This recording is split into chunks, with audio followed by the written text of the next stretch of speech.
through the mystic eye, eminent personalities from various walks of life in conversation with Sadhguru. This week features Dr. Jayaprakash Narayan, renowned political activist.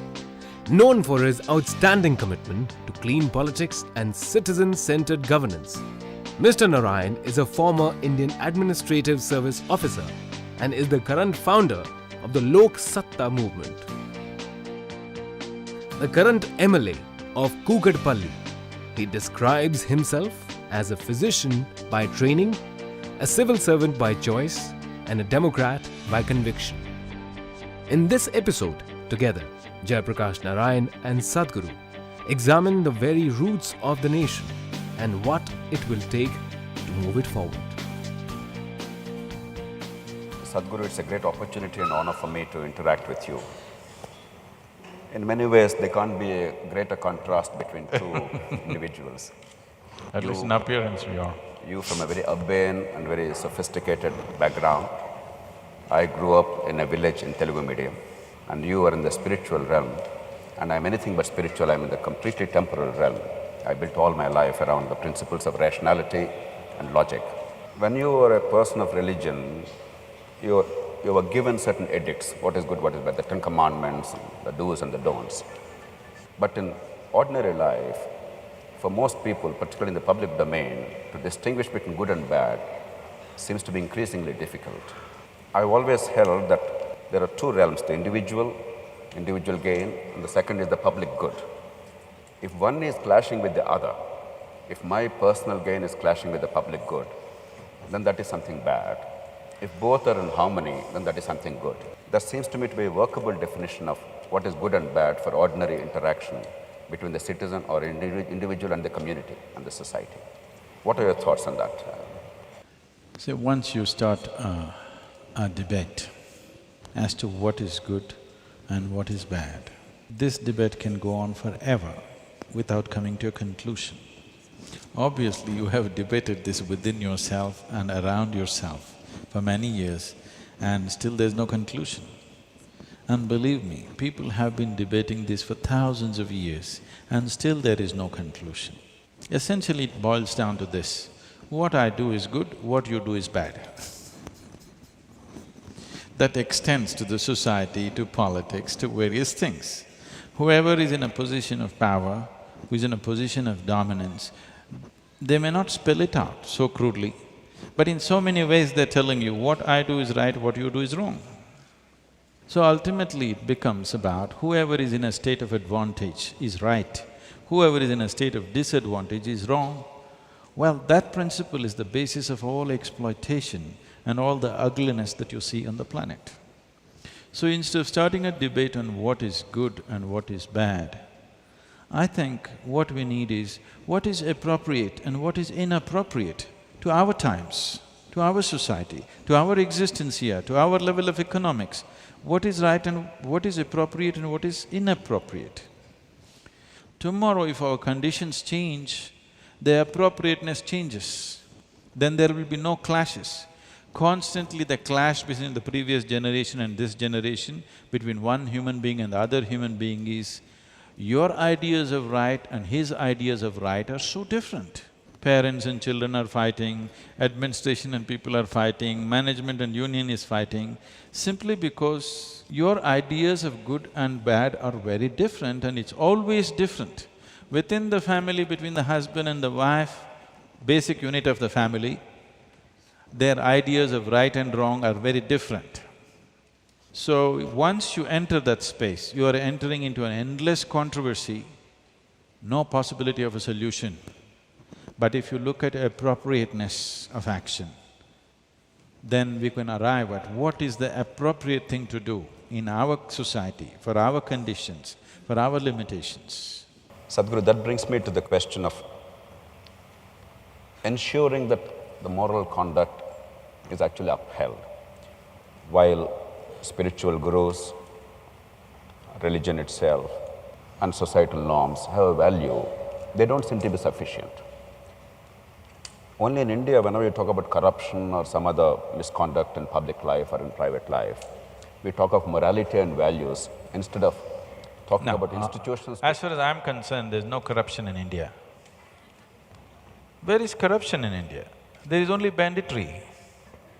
I don't see any corruption. Because corruption means you come to me and you want a favor to be done, I'm willing to do it, but under the table I want 2 rupees from you. This is corruption. That is what's happening. I is break plunder. your head and I take everything that you have, this is not corruption. It's just plunder. So when we talk of all these evils in the public domain, oftentimes we talk of values in this country rather than enforcing a certain code of conduct. Unless the laws of the land, unless the enforcement mechanism are strong enough to enforce a certain code of conduct and prove that there is punishment for bad behavior and reward for good behavior, I'm afraid values in themselves will not for long sustain us. Not at all. Now, this is something that we need to get from you, because overemphasis on values at the cost of institutions sometimes may actually become an excuse for doing nothing to build institutions. What institutional mechanisms we need to build, in your estimate, to build higher levels of public integrity, higher levels of civic conduct? See, one important thing that India needs to do is to simplify the laws in a way that everybody understands it. Right now, it's so complex and so ambiguous, nobody really knows what it is. And because there is so much ambiguity, it creates so much gray areas, which breeds corruption endlessly. If there is no ambiguity, somebody just couldn't come and ask money out of me to do some work, isn't it? There is so much ambiguity. These laws were largely created by the English because they wanted ambiguity so that they could interpret it whichever way they want. If they want to pick you up tomorrow morning, they want to pick you up and there's a good enough reason. We have still kept the same laws, and even today it is true, the law can just come and pick you or me up now, and I don't know what I have done, but he can pick you up and they can produce something, number, whatever, criminal procedure code, some damn number that I'm not aware of, and they can say, you did this. Because it's such an ambiguous law, this is good to control foreign nations if you occupy them, not for our nation to move ahead. Too much ambiguity. You can see million examples like this in the country, where laws are unnecessarily complicated and ambiguous, which is essentially breeding ground for corruption. Now, Sadhguru, I hear you saying that A, the cultural ambience in which you live, that matters about the appropriateness, and B, it changes from time to time, generation to generation. In other words, people sometimes confuse taboos with morals, the changing fashions and attitudes with morals. But unless we have some kind of a yardstick which is measurable and somewhat universal in guiding our behavior and dealing with the society at large, or perhaps even in nature, how are we going to give people a yardstick other than religious edicts? That is the challenge for many agnostics, because we can't go by the 10 Commandments merely because God gave us those. We can't go by the Gita because Lord Vishnu told us so. We need a temporal yardstick. We need an institutional mechanism to be able to measure and say, this is right, this is wrong, a talisman. Trying to fix the human societies with morality will only bring more and more deception. And above all, it kills life in so many different ways. Why are we trying to fix life with morality? Essentially because we have never bothered to stir up humanity. There is something called as humanity within us. If you stir up this dimension, which we call as humanity, when somebody is feeling very human, he doesn't need morality. He will be fine the way he is. But instead of being a human being, he becomes a Christian or a Hindu or a Muslim or an Indian or a Pakistani or this or that, or so many things, caste, creed and many things. So instead of a human identity, he takes on a different identity. Now you can do most horrible things with great pride. Yes, you can kill thousands, not one, you can kill thousands and feel really good about it. I did it. Because I did it for the nation, I did it for my religion, I did it for my caste, creed, whatever else. So your identity is shifting from your fundamental identity to make-believe identities. It may serve limited purpose. We are a nation because we have to politically manage ourselves. It is not some divine dictum that this is a nation like this. We are the people who drew the lines, isn't it? Now we believe that's how it is. For certain functional realities, we draw lines, but that is not the reality. So a human being should essentially be identified as a human being, not by his religion, not by his race, not by his caste, creed, nationality, no. If he sits here as a human being, you will see he does not need morality. He will be fine. And that's what is needed in the society, to stir up humanity, not morality.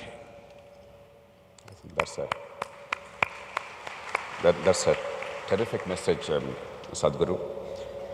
Essentially what you're advocating is that go beyond the individual, go beyond the sect and the creed and embrace humanity itself, and you will not go wrong in your actions. I'm not saying embrace humanity, I'm saying you are human, isn't it? I don't have to teach you to be human, you are human. The problem is somebody else has taught you that you are something else. Somebody else has told you you're Indian, somebody else has told you you're Hindu, somebody else has told you you're Muslim. But the reality is you're human. If you travel 100 kilometers in India, people look different, they dress differently, they speak differently, different languages, our food is different, everything is different. But still, for over 10,000 years, the whole world has referred to us as one nation. Though we were over 200 political entities at some time, still, we've been doing trade with Syria, Jerusalem, Damascus, Jerusalem, Greece, all these places for over 8,000, 10,000 years. Even at those times, they referred to this country as Hindustan, though there were 200 entities. It was referred to as one nation, as Bharatvarsh or Hindustan or whatever the name. Because somewhere people saw this as one nation, though it was ruled by many kings. Because there was one ethos, which is something that the politicians and administrators and the people have never paid attention to. The only thing which keeps us as one nation is a certain fundamental spiritual ethos, which is not on the surface, but which is always there. In the sense, people recognize this as one nation from outside because they all believed in something. This nation has never been a nation of believers. We have been a nation of seekers because spiritual process has been the main thing. Here people are not believing in God, they're seeking mukti or liberation or freedom. There is a difference between a seeker and a believer. A believer means he's made a conclusion. A seeker means he's wide open. He's realized that he does not know, that's why he's seeking. This one quality set us apart from the rest of the world, so outside world recognized as one nation, though there were so many political entities. We need to understand even today, it is only this spiritual thread which is keeping this as one nation. Right now it's being systematically hacked at. If you break this one thing, after 25, 30 years, you will wonder, why are we one nation? And we will break. If you do not strengthen the fundamental spiritual ethos of this nation, if you hack it down with beliefs and other kinds of identities, you will see, you will break up into various nations, you will not be one nation. Sadhguru, I hear you clearly and I entirely agree with you that unless unity and order are kept even above liberty, if necessary, if there is a clash, we are in danger. This is the reality of existence. If you sit here as a piece of life, you instantly know that there is nothing in the existence with which you are not connected. Essential dimension of spiritual process is that you disidentify yourself with all the false identities you have taken on, and to learn to sit here just as a piece of life. If you sit here as a piece of life, and throb as a piece of life, breathe as a piece of life. You know, this happened a few years ago because you mentioned this project Green, hence I'm bringing this on. When I said that we need to plant 114 million trees to get Tamil Nadu to 33% green cover, people said, Sadhguru, do you know what is 114 million? Is it possible for any human being to plant this many? See, I told them, the population of Tamil Nadu is 62 million people. If all of us plant one tree, take care of it for 2 years and plant for one more tree, what is the number? You got it. Now the problem is that they must feel for it. How do you do it? I told them, you don't worry. I went out village to village, called farmers' associations together. I told them one simple thing, just sit here. Where do you want to sit? In the sun or under the tree? Choose. You know what's the choice. Everybody sits under the tree. Now I said, see, are you breathing? Yes. I want you to understand what you exhale, the tree is inhaling. What the tree is exhaling, you are inhaling. Just sit here and feel it, it's happening. 1/2 of your lungs is hanging out there. It just caught like a fire. We've not planted 114 million trees, but 17 million trees. And Tamil Nadu's green cover has officially gone up by 7.2%. And we didn't give up our lives to do this. This is just one of the small things we do. Just that, if everybody gets involved, it's such a small job, isn't it? Why are they not getting involved? Because they're identified with something. If they sat here as a piece of life, nobody had to tell them. They would have anyway done it by themselves. So, it is because of these wrong identifications that we are doing all these crazy things, and you're trying to fix it with morality. It's not going to work. It's not worked for these thousands of years, isn't it?